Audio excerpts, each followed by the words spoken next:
on anything that could be considered a rational thought.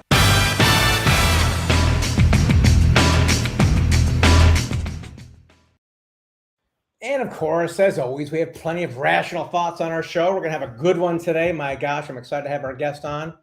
The resume is diverse as Forrest Gump, although he's much smarter than that. Chris is he knows each person's a gift, a talent, expertise, right? He lets that shine through what he does.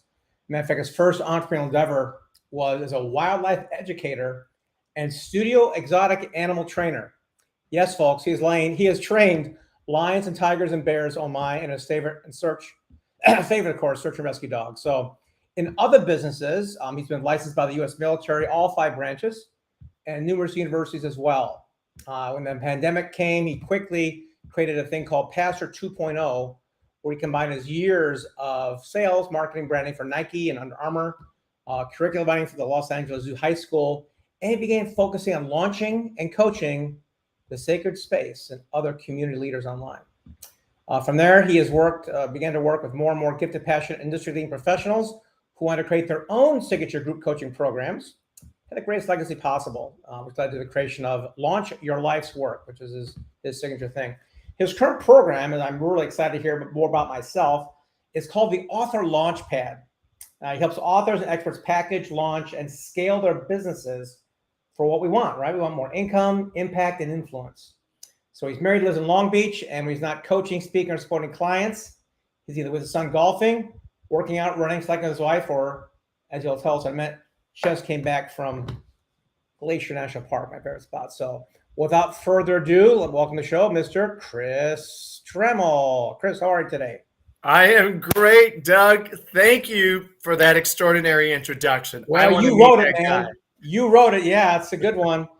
Listen, we want to give people a reason to stick around today. I understand we're going to talk about all the things that people think they should do to launch and promote their book, and most of them are doing it wrong. They are, Doug. And we're going to set them straight today. So this is a very important show. If you're an author, you're going to become an author, want to be an author, the content's important, but if you have a strategic way to launch it and campaign it and get it in the hearts and minds of your audience, they're going to be in sad shape. So, Chris, before we get into your super secret sauce on the Author's Launchpad, I want to hear more about how you got into that. You got this great thing with animals and all that stuff. How did you get into helping the authors? Really great. And thank you. What I appreciate most when I hear my biography back to me, and this will get into how I got into authors, is sometimes we don't give ourselves credit for the circuitous journey that some of us take in life. And one of the things inside of my journey, I've been a track and field coach for almost 25 years.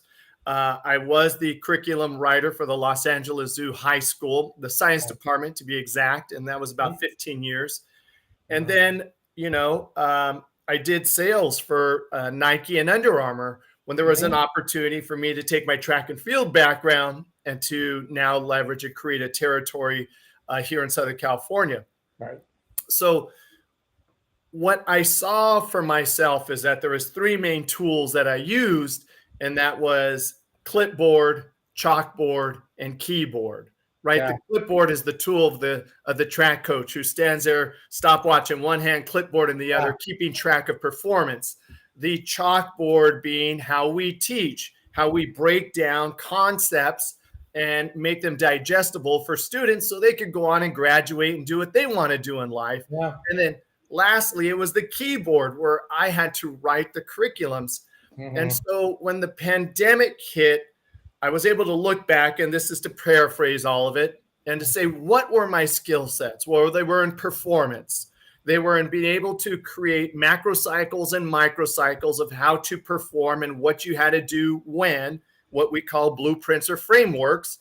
And then the third thing was that I was able to now take that branding and marketing aspect. So pandemic hits, instead of using books as the content I was going to teach from, it now became people's lives, people's expertise, people's passions. And that is where initially it really started off with a a pastor, why you mentioned Pastor 2.0. I had an extraordinary pastor, one of these guys who transcended brand and essentially was do good, be good, speak good, leave good. And I say, Pastor, come on, let's put your stuff online. No, I don't like that online. That's Buddhism, actually. Those are the 8 precepts. But go ahead. Yeah, very good, right? Like, and that's what I think the holistic human dynamic is we want, when we talk about legacy later in this conversation, we talk about impact and influence. It really is, that Maslow's hierarchy of needs. Are we being our best and highest purpose? And I was around these sacred space leaders who were really great. And the gift they gave me is they would use words like my mission, my life work, my purpose. It wasn't, how do I become a better Facebook ads writer? How do I do more copywriting? How do I do a lot of the mechanical minutia? They were clear that there was one message, and that allowed me to quickly be able to distinguish that where we're all trying to reach is what is our life work, not just what's my purpose, but I say life work is your purpose in action. Right. I love that. Right? Because you could have a Phillips screwdriver, you could have a flathead or a hammer, but until you use it to create something, there is no work that's being applied to your purpose. So yes, declare a purpose, but then put it into work, and that is your life work. So we'll unfold that too. But you got me excited, Doug. You flicked the switch early in this conversation. It reminds me of that famous quote, ships are safe in a harbor, but that's not what ships were built for. So the hammer thing is a great analogy as well. I like that. So, and as a matter of fact, it's so coincidental. I'm as of this recording, I've just completed my TEDx talk. I'm actually doing it in a week and a half, but it's about the power of story and how powerful stories have basically created civilization and created religions and shifted cultures and ended slavery, and stories created genocide too. I mean, a story is more powerful than AI ever will be. Yes. And you can there'll probably be an article to go along with my TEDx talk. Anyway, I digress. This is more about you. So you work with these sacred leaders, right? Or do the sacred space stuff, and then you help them launch their books, or how did you actually make the transition and just say, okay, I'm going to take my skills as a curriculum guy, which we'll talk about in a minute, and apply it towards the author space? Yeah, very good. So with the sacred space leaders, it was, the part was prior to the pandemic, I kept asking my pastor, let's move you online. And he's like, no, I don't want to go online. And a lot of them, they're super talented introverts inside of their 4 walls. They're extraordinarily talented, passionate when they're behind their pulpits. But the minute you got them online, it was a different mechanic and mindset. So moving them online when the pandemic hit really gave me the opportunity to look for their gift. What was their talent, and how to highlight those gift talents and that light that they would shine, and just focus on that. And then what made the transition to authors is some of my sacred space leaders had been authors. So then we would use different parts of their books. This is prior to me starting to really understand why I like working with authors. It was, okay, let's take that lesson from your book, and now let's actually turn it into a talk, and now let's add some worksheets behind it and add a workbook behind it, and let's start to generate some revenue around it. That was the challenge for that group, is that they're not necessarily revenue driven. And so as much as I love them, I had to find another group that had a little bit more hustle, a little bit more skin in the game, and was willing to say, okay, what do I have to do to advertise myself? What do I have to do to expand my market reach? And that's where I started looking for authors, because inside of their table of contents is usually a program written out. And then, my skill set is still to read the book or read it along with them, and to listen to where the inflections of influence are, to listen where passion comes out, and I could convert it to platform. So the natural move was to go to speakers like yourself, persons that have this deep knowledge and expertise, or they've written a book and then just do what I've done before, which is, okay, what are the main things that people need from the solutions that you have in your book? How are we going to turn that into a coaching program? And then after you do some beta iterations at a coaching program, then create your online program, create your online course. Yeah, right. Don't do a course in a silo. So that sort of leads me into the big question of the day. Like, okay, so when I see people launch a book and they talk about it, I'm like, okay, yeah, congratulations, you launched a book. I'm proud of you. And then the book is out and I've seen the message and I'm kind of done with it. Either I ordered the book or I didn't. And what happens to that author is like, okay, well, I got my social media database, my email database. I can only promote this book maybe for a week. After that, people are like, okay, I get it. Stop it. Get over yourself. And I see that a lot for people just promote themselves. Yeah. And you can only talk about yourself until you get annoying, I guess. So that's what I see. That's my opinion of what a lot of people are doing it ineffectively. They don't know why they're not sell more than a couple dozen books. So I love what you said about the timeline, right? That you don't start with the course. You start with the purpose and intention and what you're really going to do here, what your story is. So tell us more about the Author Launchpad, what you guys do specifically to help authors launch their book and make it successful for themselves. Awesome. Thank you for asking, Doug. Yeah. And, you pointed to a really excellent illustration with your boat in the harbor analogy. I think that's where a book on a shelf is very similar to a boat in a harbor. Yep.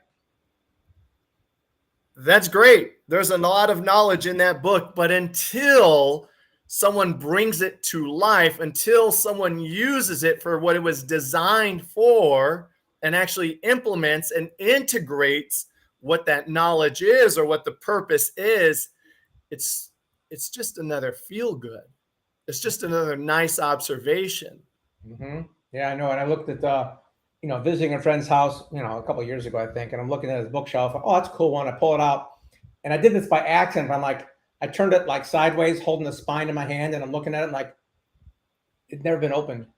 Oh, You can tell by turning it down, like, if the ones that were dog-eared or highlighted or kind of weathered, that's a book that's got something to it. yes. Kind of So, how I got into it. You asked some really great things, and I'll stay on track. I get excited sometimes, Doug, when you say certain things. Okay, we got 18 minutes left. Okay, great. Then I'm going to narrow this down quick. Simply, I help authors monetize their expertise. Nice. Bottom line. Mm-hmm. Now, how I do that is, as you read earlier, I have a program called the Author Launchpad where I help them package, launch, and scale that knowledge and expertise found within their books. Mm-hmm. Most people, let's go with the first phase, package. Most people don't know what their message is because authors have spent so much time building the muscles inside of a silo, they don't know which one to start with. What is my core message? Mm-hmm. Or if they do have an idea of what it is, they're either not confident that that's what it should be, or two, it is a very long message that hasn't been distilled down to. Yep. I help authors launch their expertise. Yeah, it's funny. As you know, we are ghostwriting and publishing company, and I was talking to a guy this morning about his book, and he got some good ideas. I said, those are great ideas. They probably should work. He's like, probably. I'm like, well, what I do is I treat every book like a manufacturing company would treat a brand new product. We got to make the prototype. We got to have a focus group. We got to beta test this thing before you put a lot of resources into manufacturing it. Because, manufacturing, they spend, they can spend $500,000 on a particular mold. If that product is no good, they got to make another one. So the prototype is, in our case, I'll just tell you how we do it. But we take a person's idea and we create a dozen covers. We split test those and poll people and do surveys and narrow down that all important, like, what is this saying? Is it a hook? Is it curious? Is it answering a question? And then we'll take that to a focus group with the actual potential readers and get their feedback on it. Why did you like that font? What color made sense to you? So it's a lot of fun. We also do Amazon competitive analysis, which I think I told you about last time. But we yes, We do 3-star reviews. We ignore every single 1-star review out there. They're just angry people. And we ignore 5-star reviews. It's usually somebody's mother. But a 3-star review, and I've read these myself, and my team collates them all. This gives great feedback. The people always say what they like. They generally say what they didn't like. And oftentimes they'll say what they were expecting, what they would have liked to have read or consumed. Yes. And that kind of data, man, we pull 100 of those and put into a pie chart, collate it, and deliver it to our clients so that when it comes time to actually write that book and create the marketing message, we know what the audience is, what they like, what they don't like. And we don't make those mistakes like everybody else, and we try to serve what people are saying. So you're on the right track there about taking a, maybe a little slow path to getting that curriculum built. And I got to tell you one more thing, and I want you to expand on this point, because I've seen a lot of people, myself included, I'll take the chapter titles, do a quick video, make a curriculum out of it, create a workbook, ask some questions, a lot of blank pages. There's my $1,000 product, right? And it looks good, it works. Yeah. But I'm telling you, I don't have, decades of experience with curriculum and formal teaching and knowing because the difference between selling and teaching, right? I mean, all these people out there selling their books, marketing themselves, teaching's different. It is. You got to create curiosity and interest in another person to have them open up their brains and come to you. So I'm going to let you talk for a minute about how your curriculum design, I'm assuming, is like 10 times better than what people do on what they see on the internet. So tell us about how you design a curriculum. I want to hear all about it. Well, thank you, Doug. Yeah. I want your audience to know something that's really important for me to feature about you, was that my strength, as you just described, is the world of performance and the world of actually integrating knowledge into action. Books are repositories of knowledge, but until they get opened up and turned into an action plan, a blueprint, a framework, a roadmap, they're just knowledge. And, I know some of the purists do not like when I say that, because a lot of people write books for the feelings, and I get it. But feelings haven't changed the world exactly. That's not true. Feelings have changed the world. It's the actions that we took from those feelings that have actually changed the world. It's the actions that we took. So here's where the curriculum part came in. I was seeing more and more talented authors write books, and they were colleagues first, and then they'd come out from their silo and they'd be like, I wrote a book. I'm like, great. Where's your email list? How big is your audience? How many people have you communicated with? And the muscle that they built inside of these silos of work, which we all had to go through, are kind of the muscles of the introvert. So part of my curriculum inside of Package Launch Scale is in that scale phase, we start to work on the muscles of the extrovert. It's to start to really, why did you write this book in action? Not just, I want you to tell me the Simon Sinek start with why, which could have very profound reasons, but the why that if I saw and it was measurable, that's the thing, Doug. Is it measurable? Is your book sales aren't measurable for impact. They're measures of revenue. I want measures of impact. Did your knowledge actually shape and shift a life? And can you show me that? Can you tell me that? How do you do that with a monologue, right? And you had a book where it's shipped across the country, across the world. Somebody reads it and they think, they feel, maybe they take some action. The author rarely knows about that. Knows about that. That's right. Unless they've got some tracking mechanisms or they know who read their book and have to ask them, right? I mean, that's the thing about Amazon, which I love Amazon. They're wonderful, but man, they're not sharing any data. You don't know who's buying your book from there. You better have some other things going on there, or you're going to be in the dark, right? Yeah, well, let's just take that Amazon. Here's I think a highlight that you shared with your clients, and for everybody listening. Look, Amazon is not going to give you the email address of the people who buy your book, so you better have a QR code. You better have something that has people go back to your website from your book and has them opt into one of your chapters, one of the worksheets for your chapters, a lesson, a video sales lesson. Not video sales, that's a different landing page, a video lesson of one of those chapters, because Amazon's not going to get it for you. So you could say, hey, I'm getting sales, which is great. You're getting your, I don't know, $4, maybe profit back. Maybe if you, I don't know, Doug, what's the max someone might be able to make off a $15 book? 10? It's only about 50, 60%. So call it $8 like that. $8. Okay, great. So in the hour that it's going to take them to hustle to sell one book, I want them to sell one coaching program built off their book. So instead of $8, they make $800. Instead of selling $15, they can make $1,500. And now what will that do for your marketing machine when you're starting to put additional revenue in there? Because look, if there's anybody who's going to be the biggest advocate for your book, is you. Yep, that's right. So what are some of the best practices to do that? I've seen a bunch of different people. One of our friends in the industry taught me this thing. It was so cool. He would put, because a book is worth what, $15-20. Audiobooks, when they first came out, they were more expensive. They were like, $25 audiobook. They're probably less now. But when he first did it, he would say, this is a great Amazon hack, folks. He would put the QR code and the link before the copyright notice, like on the very first page of his book. And here's what he said people do. I'm not sure if you do this when you look at books, Chris, but sometimes like, oh, looks so cool. Let me go peek inside. And they preview the inside of the book.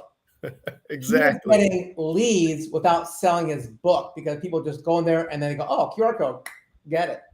So it's kind of disingenuous to Amazon. There you go. That's at the back of the book. This is, now we've talked about my cover. So for those of you that want to come back for a cover lesson with Doug, but Doug, this is on the second page of my book. Oh, sorry, it's reversed in here. You're right. Good deal. Good deal. Yeah. So same thing. Put something in there that moves them to your platform. Right. And make it super compelling. Like I said, at the time, the book is $15. Your QR code should be something which is, 2, 5, 10 times more valuable than the book. Yeah. Because as you know, people, they rarely buy it for the product, they buy it for the bonuses, right? So if you stack a really good bonus in there, it generally works much better. What else have you do besides that? Well, I just want to take what you say, and this is where the paradigm shift is, that people would buy for the bonuses and not the book. Yeah. Inside of my coaching, I believe that over time, people will buy for the access to the expert and the book knowledge because they know it gets them closer to the solutions that they need for their lives that are in that book, because they now see, oh, that person has a program. Where's their book? And they stop buying for this small game of what are the bonuses? What are my freebies? Right. And we start to move people back into how's it going to change my life? Who's going to give me the solutions, not just for the minutia, but really for the shift in mindset and for the momentum that's going to get me what I want in my life. And that's a paradigm shift away from some of that traditional marketing, which absolutely still works. I like that better. You obviously, both work, of course. Yeah. But your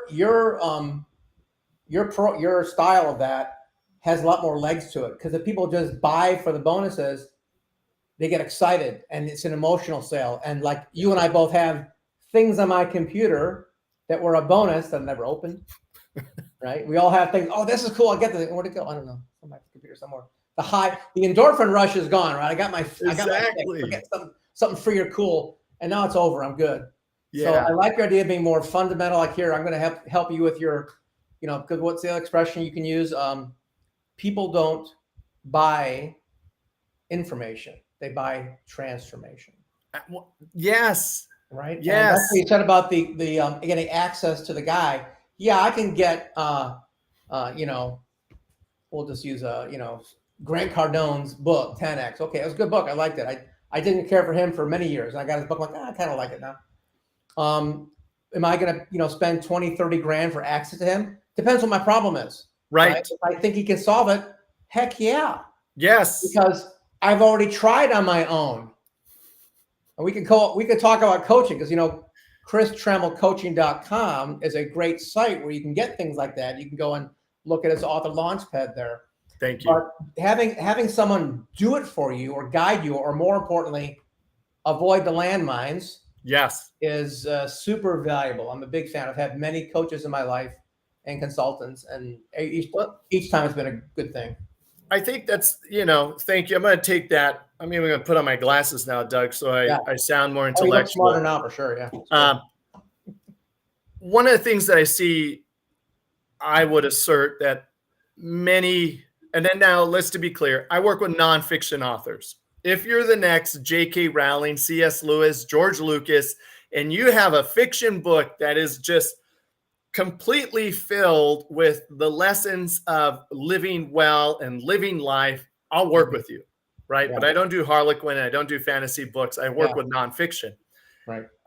Most of my nonfiction experiences is that the authors have a little bit of an identity issue. Mm-hmm. And it is the identity of issue that I am a writer and I am an author. Yes, you are.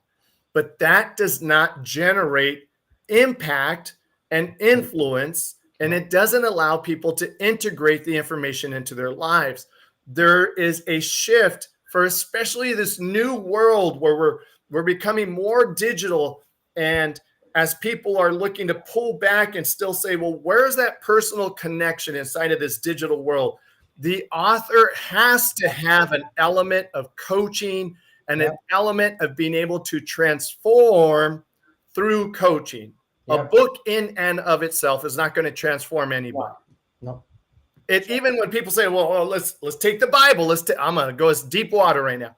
Go for it. On its own, it is a masterpiece of a collection of writings. Right. But it's only through the orders and the speakers and the persons who stand there on Sundays that bring it to life that it actually then begins to shape the cells and the thinking of people. And the Bible study connection and the community things you do at church afterwards, the brunches and the lunches and stuff, that's where the connection's important. You know, I was on a webinar yesterday with some AI stuff. And my TEDx talk is about AI versus stories. So Doug, I can't wait to hear it. I told you I'd be ears for it before you hit that stage. I've got a few TEDx coaches. So yes. Good. I'm excited about it. And on this webinar, I'm looking at this guy who's a brilliant former physician, designed some really good AI software that combines everything. I mean, it's like your Swiss Army knife of AI. It'll do images, writing, videos, and it does everything. It's one platform. Like, this is really good. And the people in the webinar are going bananas for it. Oh my God, this is going to be so good. I can get everything done. Instead of taking me 8 hours, I get done in 8 minutes. Okay, that's great. And I'm watching these people get all excited. I'm like, man, I think maybe my age is starting to creep up because I remember when it was cool to be a blogger. You know, it was like, you know, the word weblog, right, was the first thing became blog. And as of last year, I looked it up. There's one blog for every 7 people on the planet. Oh my gosh. You know, and it used to be cool to have a website. Wow, you got a website now, and even gonna have. It used to be cool to be on TV. Now you're gonna have a TV station. They can stream. Everybody has a studio in their pocket. And when I see all the AI content coming on, it's gonna get more and more prolific. I see danger, sadness, and opportunity. I see danger. Everyone's going to be creating content. And it's all going to be, you know, AI generated. Okay, that's nice. That makes you sad because we're going through the same cycle of everyone can do something. Everyone can be something. Right. But it's an opportunity because the connection, that's one thing that's a totally human thing. And as of now, as of this date, right, AI is not going to connect with people. I mean, who really has a relationship with Siri? You know, I mean, unless you're making Japanese sex robots, there's really no relationship with AI. It's a tool, right? So I think that as it gets more and more popular, there's going to be a big rise in connection. I mean, Yeah, our very good. marketing for next year, we're focusing on going and meeting our clients in person. That's going to cost a lot more money, but you know, we do all right. So it's important to have connection. And I think what you're talking about here with the curriculum, do you also promote these guys doing like live things where they can have those dialogues and stuff too, not just videos? Yeah, you know, going back to that, the coaching aspect is one of my coaches really is like, hey, that know, like, and trust factor, Right. you build it by going live. And Mhm. so all of my clients, I have a sub program called Be Brave, Go Live, where I coach people not to be deer in headlights, and I coach them to be articulate and to Right. stay with one theme and to deliver one message. And I've just built that inside of the scale phase, which is how do you practice going live? And so you talk about those either aspects of your book or those themes that will lead back to your book so that people start to see you as that expert, because you've got to be top of mind. We know that it is a saturated world now, and you've got to be showing up often. You mentioned Grant Cardone. Yeah. And not long ago, first time same thing, you know, Grant was just one of those edgy guys.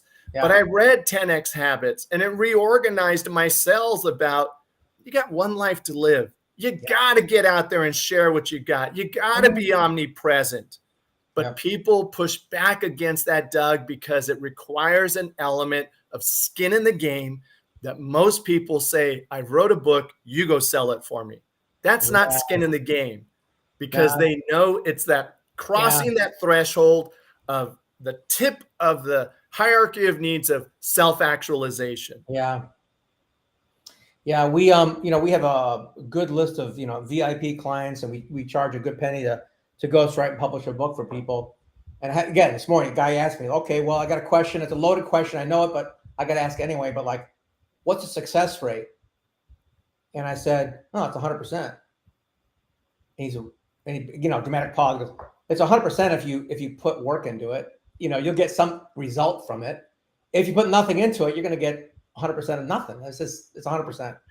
And it's just funny. I remember, do you remember, what's that one book? Did you read the book, The One Thing? Yeah. Right? The Keller Williams guy and somebody else. I forgot his names, right? That's right. Buddy in our industry did an article on it. And he said when the book came out, good launch, of course, he's, you know, Keller Williams, decent launch. And like most authors, then, you know, then nothing. Okay, I did my launch. Everybody who knows me got the book or wanted it. Excuse me. Now what? How do I campaign this? Yes. 1 second. Sure. TV timeout right now while Doug's talking. If you'd like to find. Spit. There we go. Well, the line I used from reading the article, he just read his own book. He just did one thing. Yeah. Over and over again, which was media interviews. Making yourself part of that omnipresent. Go on podcast. I got you, Doug. Here's what I'm going to share right now. Go on podcasts that are within the industry that you are trying to penetrate and you're trying to generate sales in. Go on their podcasts. Like, look at Doug and I. The part that I never got to say is I call myself the AP guy. After publishing, I want to work with you once you are about to publish your book and once you've published your book. I'm not a great book coach. Actually, I'm really good. I just don't invest my time there because I don't want to edit. I don't want to do those rewrites. I'm going to send you to BP experts like Doug.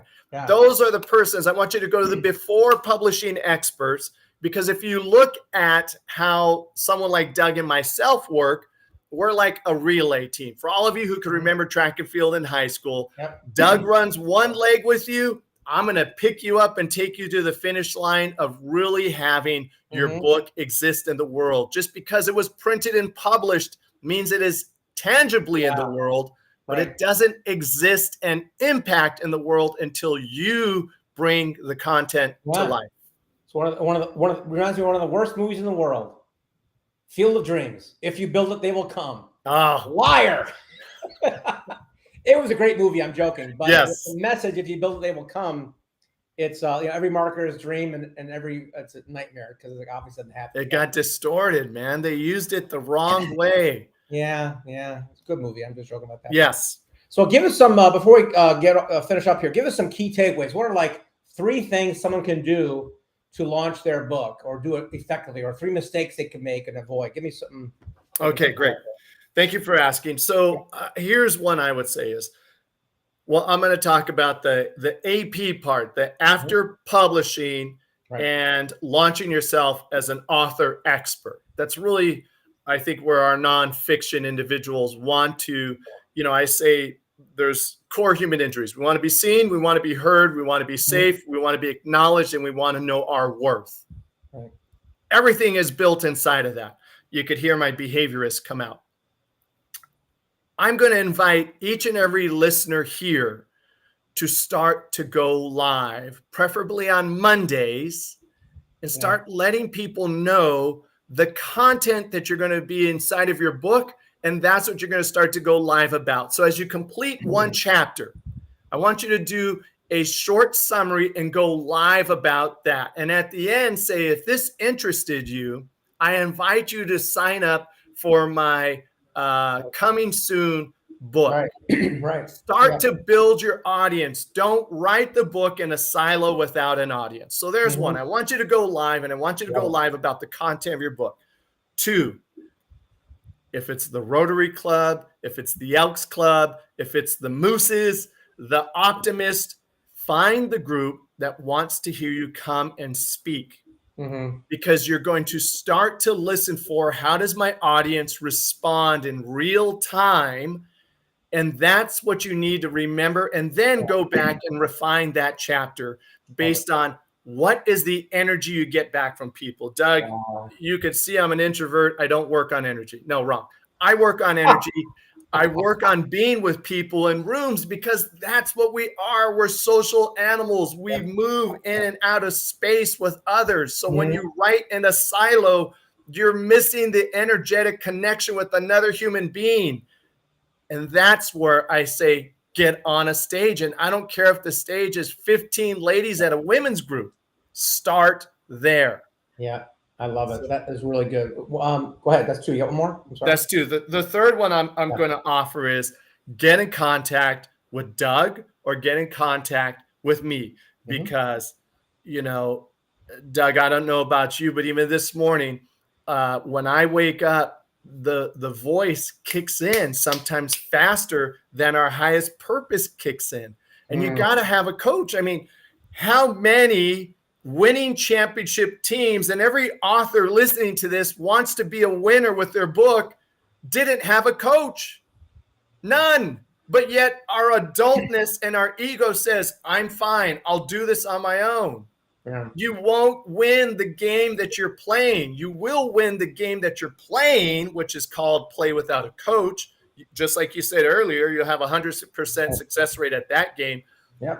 But if you really want that tip of that, that hierarchy of needs, that real self-actualization, and I have a pyramid that I walk people through, get a coach. Have someone who could see your performance, because you're not just an author, writer. You are now going to move. If you really want impact, you have to move into the world of performance. And that is my biggest invitation. So the third part would be, please get and I think this might be new, but an author performance coach, not just the author coach, which is who's going to help you with the writing. That's Doug. Author performance. What do you do with the writing after? That's Chris. We work together. Yeah. Very, very good stuff. Yeah. It's the data on it is kind of, I don't know if it's sad or whatnot, but I think I looked it up again when I was doing some marketing. I think there's like 33 billion books new in total, right? That's a lot, 33 billion. There's about 2 million new books every year. Every year, 2 million new titles.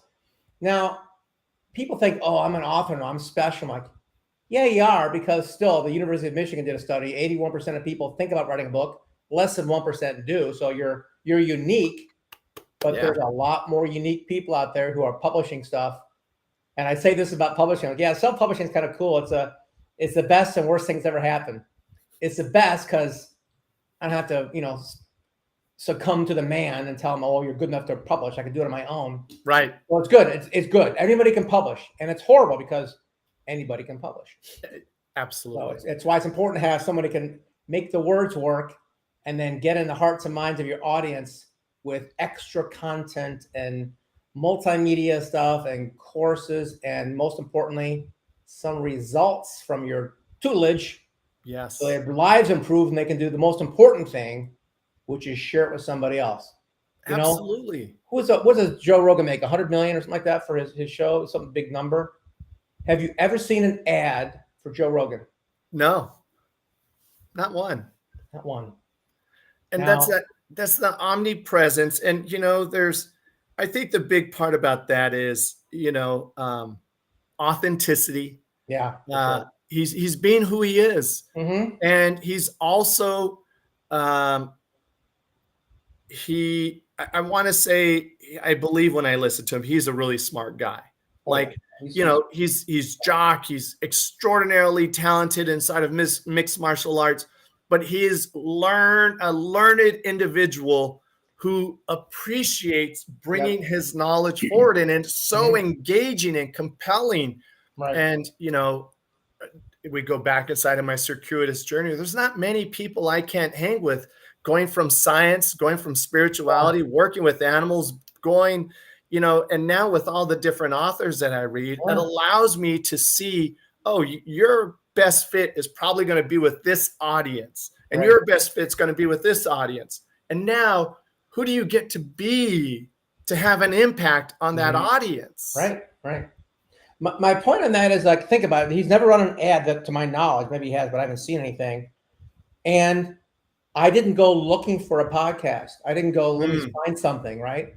It was word of mouth from my son, who kept bugging me to listen. I'm like, yeah, whatever. I'm not going to listen to a 2-hour podcast. You crazy? And then I listened to a couple. I'm like, whoa, this is really good stuff. Yeah. So it's word of mouth. And I'll leave on that there's a lot of things you can do to promote your message, your story, your book. And a lot of them work to some degree. But the number one form of advertising, people always say, is word of mouth. Yeah. So what is your plan for that? Do you have a mechanism, a psychological mechanism inside your stuff to make it shareable? And that's a really good question to ask yourself before you go to launch your book, I think. So very good. So I have to remember that even though you and I see each other, you're not asking me that as much as you're asking the audience that. So I want you to let's distill it down. You ask your audience the question, then I'm going to ask my question about that second. So Doug's question to you, audience listener, is: what psychological trigger do you have that's verified inside your copy, your book, your marketing, that creates a viral share, that makes a person want to share it? It's either going to be, again, go back to limbic brain, avoiding pain or getting pleasure, right? What's it going to be? Pick one.